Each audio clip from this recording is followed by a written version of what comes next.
السلام علیکم دوستو، آج ہم اس سرزمین کی بات کریں گے جسے اسلامک اتہاس اور حدیثوں میں ملک شام کہا گیا ہے اور اسے آج سیریا کے نام سے جانا جاتا ہے۔ یہ وہی علاقہ ہے جسے اللہ کے رسول صلی اللہ تعالیٰ علیہ وسلم نے برکتوں والی زمین کہا۔ یہ زمین نبی کریم صلی اللہ تعالیٰ علیہ وسلم کے صحابہ کی قربانیوں سے مہکتی ہے اور قیامت سے پہلے کے اہم واقعات کی گواہ بنے گی۔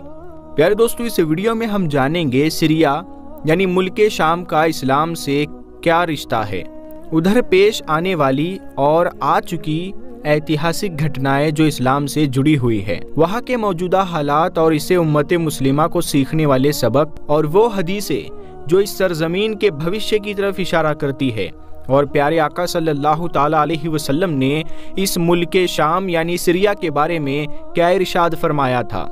تو چلیے اس روحانی سفر کو شروع کرتے ہیں۔ دوستو، سیریا کا اسلام میں ایک خاص مقام ہے۔ اسے قرآن اور حدیثوں میں کئی بار اس کا ذکر کیا گیا ہے۔ قرآن میں سورہ بنی اسرائیل اور سورہ سبا میں شام کی سرزمین کو مبارک کہا گیا ہے۔ اللہ تبارک و تعالیٰ فرماتا ہے، ہم نے اسے اور اس کے آس پاس کی سرزمین کو برکت دی۔ یہ علاقہ حضرت ابراہیم علیہ السلام، حضرت موسیٰ علیہ السلام، حضرت عیسیٰ علیہ السلام اور بھی نبیوں سے جڑا ہوا ہے۔ حضرت یحییٰ علیہ السلام اور حضرت زکریا علیہ السلام نے یہی پر دعوت دی تھی۔ رسول اللہ صلی اللہ تعالیٰ علیہ وسلم نے ارشاد فرمایا، یا اللہ ہمارے شام اور ہمارے یمن میں برکت دے۔ حضرت محمد مصطفیٰ صلی اللہ تعالیٰ علیہ وسلم کا ایک اور فرمان ہے، جب فتنے پھیلے تو شام یعنی سیریا کی اور رہو، کیونکہ یہ زمین اللہ کی چنی ہوئی زمین ہے اور وہاں کے لوگ اس کے چنے ہوئے بندے ہیں۔ پیارے دوستو، ملک شام سے جڑے کچھ ایسے واقعات قیامت سے پہلے ہونے والے ہیں، جیسے کہ دمشق کے سفید مینار کے پاس حضرت عیسیٰ علیہ السلام کا اترنا، دجال کا خاتمہ اور غزوہ ہند کا آغاز بھی اسی علاقے سے ہوگا۔ آخری دور میں مسلمانوں کا سب سے مضبوط گڑھ شام کی سرزمین ہوگا۔ پیارے دوستو، صحابہ کرام کی بڑی تعداد نے شام کی سرزمین پر اسلام کے لیے اپنی جانیں قربان کی۔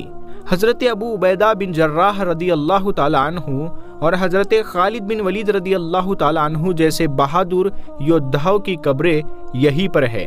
شام کی سرزمین کا اتہاس ہمیں اسلامی سنگھرشوں اور فتح کی یاد دلاتا ہے۔ حضرت عمر فاروق رضی اللہ تعالیٰ عنہ کے خلیفہ بننے کے دوران یہ علاقہ فتح ہوا۔ حضرت خالد بن ولید نے دمشق کو اسلام کے تحت لانے میں اہم بھومکا نبھائی۔ بنو امیہ کے دور میں دمشق اسلامک سلطنت کی راجدھانی بنا۔ یہ سمے اسلام کی ترقی اور طاقت کا پرتیک تھا۔ صلاح الدین ایوبی نے یہی سے کروسیڈرز کو ہرایا اور یروشلم کو آزاد کروایا۔ یہ علاقہ 400 سال تک عثمانیہ سلطنت کا حصہ رہا اور تب اسے شانتی اور ترقی کا دور دیکھنے کو ملا، لیکن اسلامی ایکتا کے ختم ہوتے ہی یہ علاقہ دشمنوں کا شکار بن گیا۔ یہی وجہ ہے کہ آپ لوگ دیکھیں گے کہ زیادہ تر ایتہاسک کتابوں میں اور اسپیشلی مسلمانوں کی ایتہاسک کتابوں میں جب بھی ملک شام یعنی کہ سیریا کی بات کی جاتی ہے تو اس کا مطلب اور اس سے مراد صرف وہی ایریا نہیں ہوتا ہے کہ جو آج کے دور میں سیریا کہلاتا ہے، بلکہ اس سارے ایریا کے بارے میں بات کی جا رہی ہوتی ہے کہ جو آج کے دور میں لیبنان کہلاتا ہے، فلسطین کہلاتا ہے اور تو اور جارڈن بھی کہلاتا ہے، کیونکہ کسی دور میں اس سارے ہی علاقے کو ملک شام کہا جاتا تھا۔ سب سے پہلے اگر بات کریں اسلام کے حساب سے، قیامت کی بہت ساری نشانیاں اس دیش کے ساتھ جڑی ہوئی ہے۔ مثال کے طور پر حضرت عیسیٰ علیہ السلام کا نزول بھی اسی دیش کے مشہور شہر دمشق کی ایک جامع مسجد کے مینار پر ہوگا۔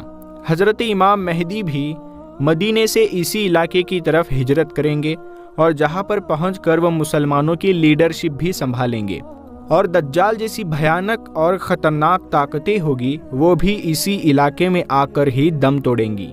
یہ علاقہ اسلام کے نظریے سے کتنا زیادہ اہم ہے، اس چیز کا اندازہ اس بات سے بھی لگایا جا سکتا ہے کہ آخری پیغمبر حضرت محمد صلی اللہ تعالیٰ علیہ وسلم نے نہ صرف اس علاقے کے لیے دعا کی تھی، بلکہ ایک بار تو اپنے صحابہ سے یہ بھی فرمایا تھا کہ اگر اہل شام میں فساد برپا ہو جائے تو پھر تم میں بھی کوئی خیر نہیں ہے، یہی وجہ ہے کہ آج کے بہت سارے مسلم اسکالرس مڈل ایسٹ میں یہ جتنا بھی فساد چل رہا ہے اور مسلم دنیا یہ جو اپنا برا دور دیکھ رہی ہے، اس کے پیچھے ایک بڑی وجہ سیریا میں ہونے والا فساد بھی بتاتے ہیں۔ دوستو، اگر موجودہ حالات کے بارے میں بات کریں تو سمجھنے کے لیے ہمیں سیریا کے پچھلے 100 سالوں پر نظر ڈالنی ہوگی۔